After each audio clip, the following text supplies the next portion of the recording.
বসেছেন প্রিয় ভাইরা আমার, এই মিডিয়ার ভাইদের মাধ্যমে ইসলাম কিন্তু এতদিন পর্যন্ত নাস্তিকদের দরজা পর্যন্ত পৌঁছায় দেওয়া গিয়েছে, ঠিক না বেঠিক?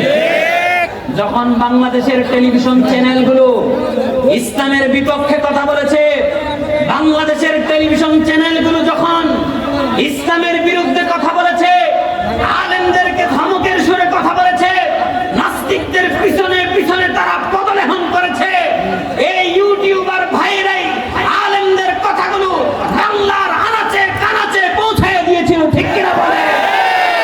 এই জন্য ইউটিউবার ভাইদেরকে আমরা মোবারকবাদ জানাই। আল্লাহ রাব্বুল আলামিন আমাদের এই ভাইদের সমস্ত খেদমত কবুল করুন, চিৎকার দিয়ে বলুন আমিন। প্রিয় ভাইরা আমার, আমাদের হাতে সময় খুব কম, মেহমান চলে আসছে। আপনাদেরকে জানিয়ে দিতে চাই, এই জমিনটা হলো ইসলামের, এই জমিনটা কোরআনের, এই জমিনটা আল্লাহওয়ালাদের, এই জমিনটা মুসলমানদের, এই জমিনে কোনো নাস্তিকের জায়গা হবে না, ঠিক কিনা বলো মুসলমান? কোন নাস্তিক তাদের জায়গা হবে না। ইসলামওয়ালারাই আগামীর বাংলাদেশ নেতৃত্ব দেবে, ঠিক কিনা বলেন? না